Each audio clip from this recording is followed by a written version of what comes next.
एक बड़ी फौज से भी ज्यादा बड़ी चुनौती बनते जा रहे हैं।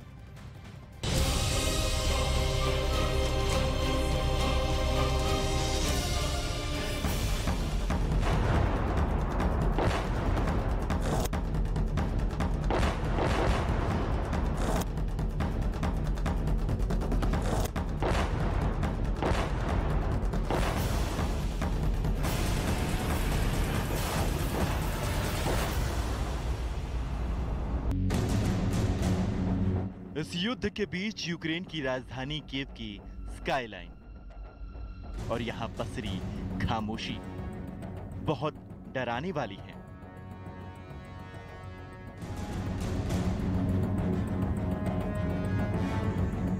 शहर के आसमान में ये उठता धुआं देखिए।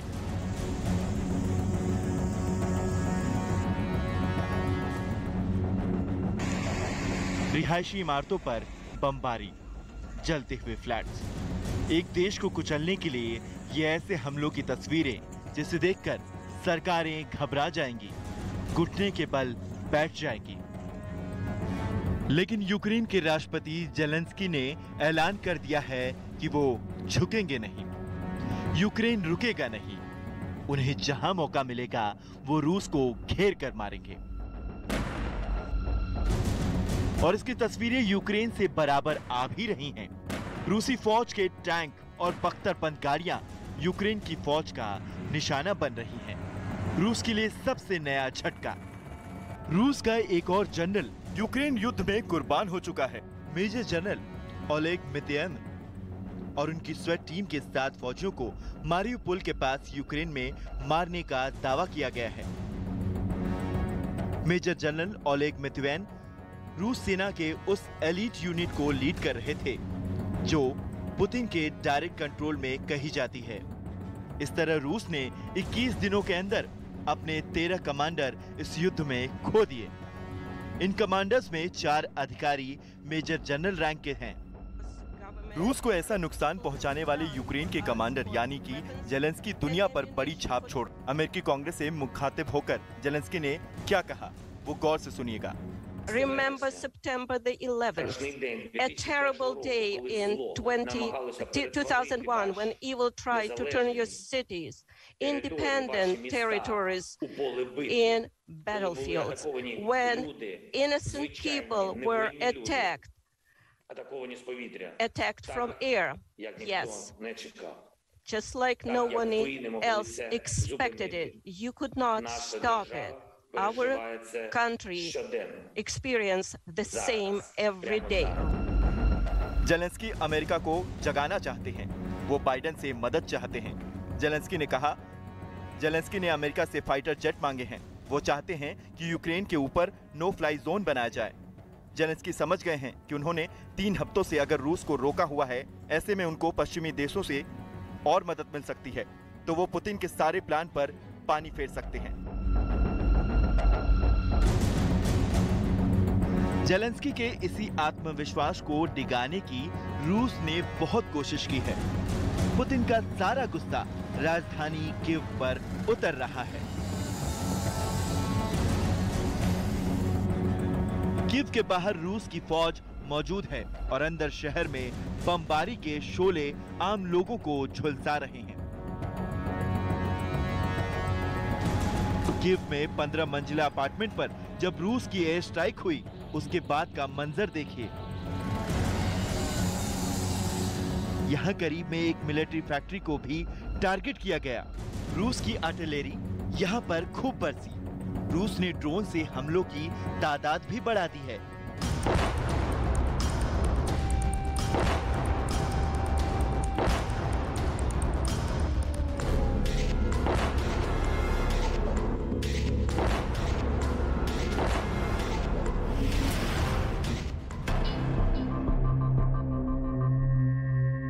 इस जंग ने यूक्रेन का बहुत नुकसान किया है और अब यहाँ की तस्वीरें देखकर कीव की तुलना सीरिया के एलेपो या फिर हमास शहर से भी की जा रही है।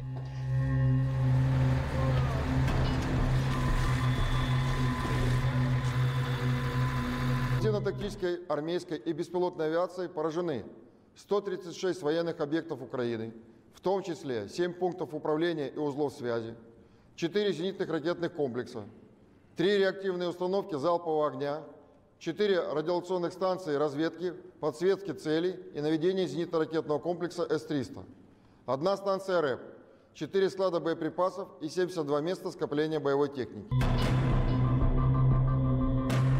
रूस के हवाई हमलों के आगे यूक्रेन की टक्कर कमजोर पड़ रही है और यही बात जेलेंस्की को बहुत ज्यादा खल रही है।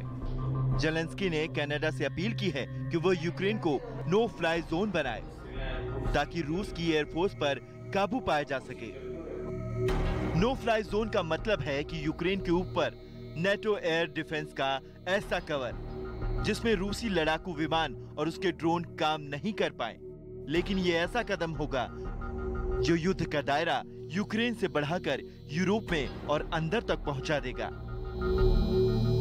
Уявіть, що о 4 ранку ви, кожен з вас, чуєте вибухи, страшні вибухи. Джастіне, уяви, що ти їх чуєш, і чують твої діти, і чують ракетні удари по аеропорту, просто уяви, аеропорту Оттави, по десяткам інших місць по всій території вашої прекрасної країни. Canadians and Ukrainians are friends, and they have been for a long time. Canada में जेलेंस्की के लिए तालियां बहुत बज रही हैं। जेलेंस्की का साथ देने की बात की जा रही है, लेकिन यूक्रेन के युद्ध में रूस से सीधे टक्कर कौन ले? यही बात इस वक्त नेटो और पश्चिमी देशों के लिए बहुत बड़ी दुविधा बनी हुई है।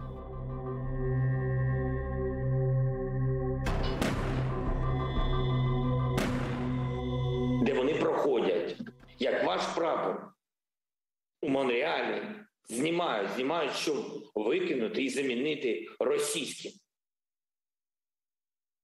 Я знаю, що ви підтримуєте Україну, я це знаю. Щиро, дієво, і ми з Джастіном друзі, але я хочу, щоб ви...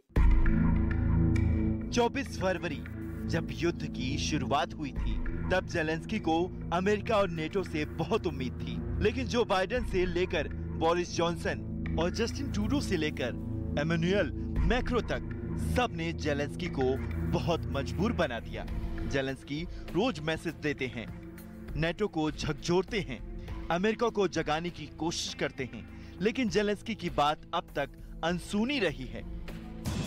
फिर भी जेलेंस्की की जिद अब यूक्रेन में एक मजबूत इरादा बना चुकी है।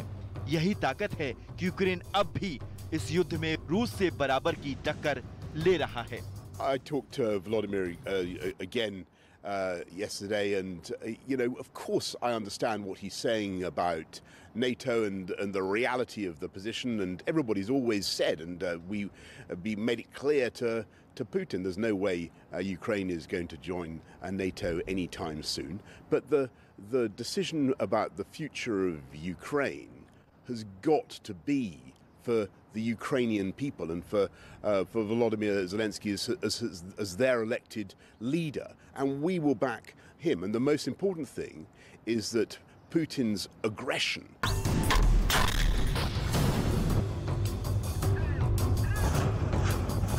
लेकिन ये मुकाबला कब तक चलेगा? ये सवाल बार-बार जेलेंस्की के दिमाग पर भी चोट कर रहा है। Ті держави альянсу залякали самі себе, розказуючи, що нібито вони не можуть відповідати, не можуть зіштовхнутися з російськими ракетами і літаками в небі України, бо це, мовляв, призведе до ескалації, призведе до Третьої світової.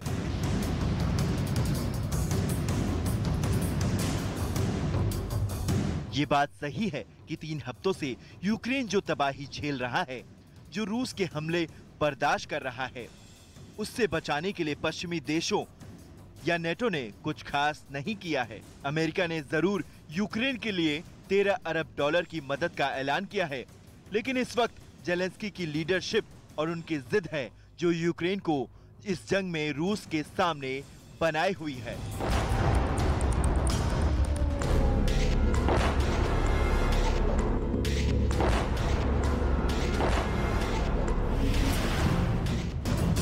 कीव और खार्किव समेत शहरों में बमबारी की तस्वीरें हर घंटे दुनिया की हेडलाइन बन रही हैं। इन हमलों से बचने के लिए अब तक 30 लाख से ज्यादा लोग यूक्रेन छोड़कर जा चुके हैं।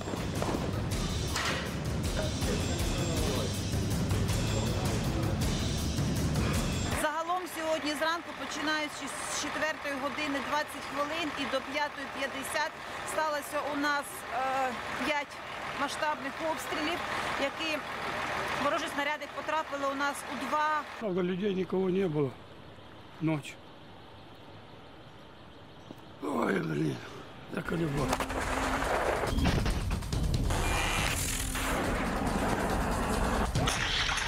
Внимание, расчет. Пуск. तोप के गोलों, मिसाइल और हवाई हमलों से जूझ रही जेलेंस्की की सेना को नेटो ने अकेला छोड़ दिया है। जेलेंस्की शुरू में नेटो से मदद के लिए बहुत गिड़गिड़ाई, लेकिन बाद में उनको समझ आया कि अभी तो ये जंग उन्हें अकेले लड़नी पड़ेगी। Кожна з більш ніж 800 російських ракет, які ударили по нашій державі, є відповіддю на давні питання про НАТО, про те, чи відкриті насправді для України двері Альянсу. Якби були відкриті, якби це було чесно, то нам не довелось би 20 днів переконувати Альянс. जेलेंस्की की बातें आपने देखी, जेलेंस्की के दावे आपने सुने। जेलेंस्की वो हर बात कर रहे हैं जिससे यूक्रेन का हौसला बढ़े और रूस की फौज बेइज्जत महसूस करे। एक लीडर के तौर पर जेलेंस्की की ये सबसे बड़ी खासियत रही है। यही वजह है कि पुतिन का किरदार इस पूरे युद्ध में